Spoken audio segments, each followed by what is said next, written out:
Hiking up Mount Taylor today, near Grants, New Mexico, a couple hours west of Albuquerque. And we just went through a really nice stand of aspens, mostly in Ponderosa pine. It's a chilly day, feels wonderful on the second official day of fall, and it's really feeling like fall. So far I'm noticing a lot of nice lichen on the rocks. That mixture of algae and fungus that we've talked a lot about in previous videos that are in a symbiotic relationship, helping each other out. I did notice on the drive-in, the Ponderosa is looking a little less than healthy. Significantly more brown needles than I normally see on them at once. And that seems to be a trend throughout the forest. So we're wondering what that may be from. One of my hugest pet peeves along trails is this. Writing graffiti on the trail. 1984, the year I was born. And it's still very visible. It scars the bark. Really not good. And I hate to see it. So remember, good leave no trace practices. Do not carve your initials or anything else into the trees, please.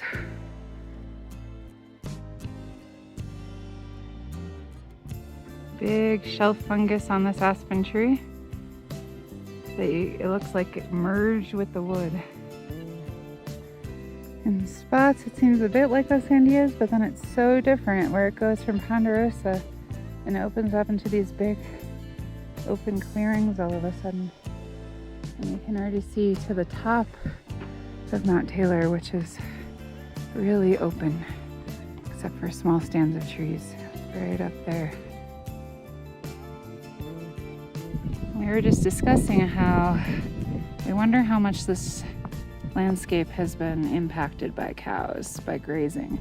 We saw cows on our drive-in, and speaking of which, some nice old cow patty pies. A lot of woolly mullein up here that grows on soils that have been disturbed.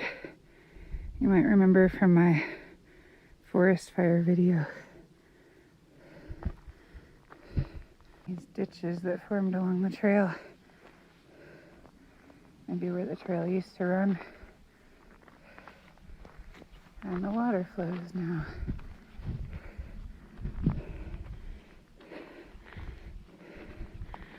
All the changes to the landscape.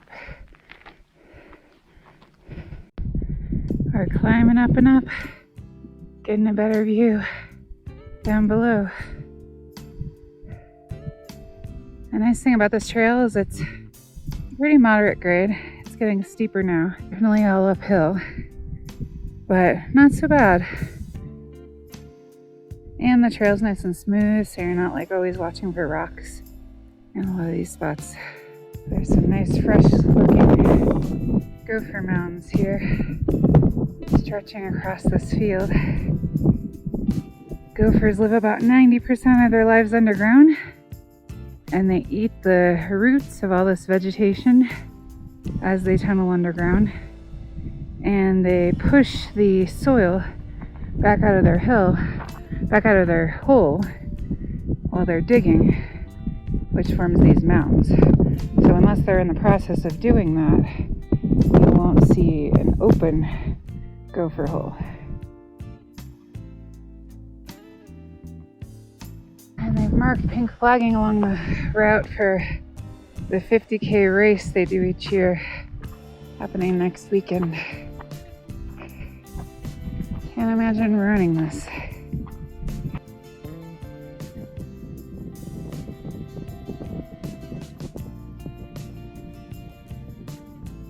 You can see the switchbacks of the Gooseberry Trail heading left and back right, and we can watch the people from afar hiking up it.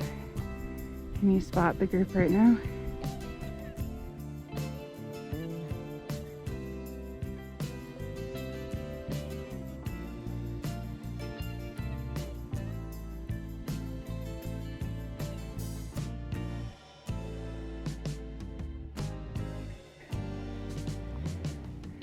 We've got about 500 feet to go until we reach the summit.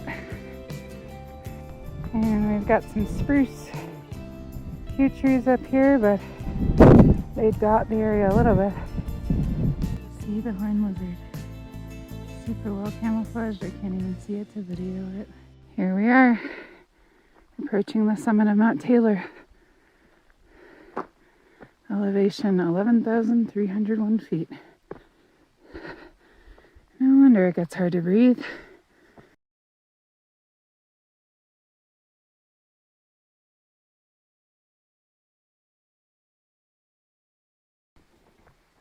We're headed downhill from the peak now, and immediately as we get on the north-facing slope, we noticed a stark contrast from the south-facing slope, which was all open and grassy, and this side immediately got us back into the trees with fir and spruce.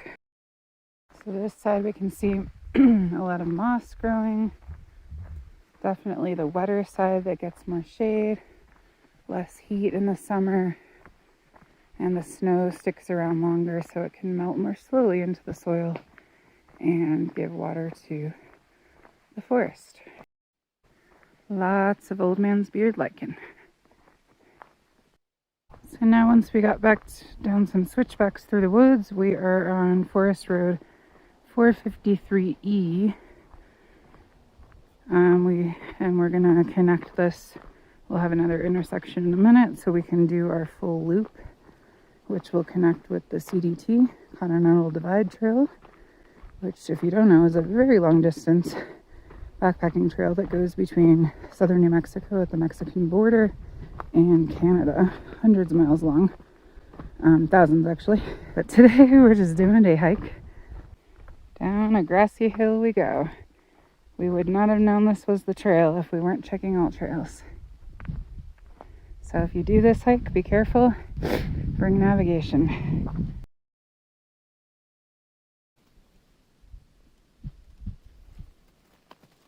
Hopefully you can see that, because I can't. We found yet another horned lizard. They're such little adorable babies. Did you see it move really fast? They're fast. They often use camouflage as their way of avoiding predation, but these little guys are running around. And they can also, from what I've researched, there's not a lot of information about it, but they can change their color over several hours or days, much the way chameleons can, but just slower. So they camouflage super well. And now it's hiding in that little shady crevice. Once again, these trees have a lot of dead needles. So I wonder if it's from the heat and drought stressing them. Likely from that, and then maybe a pest of some sort taking advantage of all that stress from the weather and climate change that is making it so hard for them. There's where we came from. Mount Taylor in the distance there with the shining yellowy grass on top. And you can really see the stark contrast here of the south-facing slope on the right. And then in west where it gets more sun. And then into that really dense tree stand that we went through on the north-facing slope. Pretty cool to see how just where trees are growing is affected so much by the sun and the weather conditions in those sections. Here we've got an aspen stand without any leaves. Not looking good. And then the Ponderosa right next to it.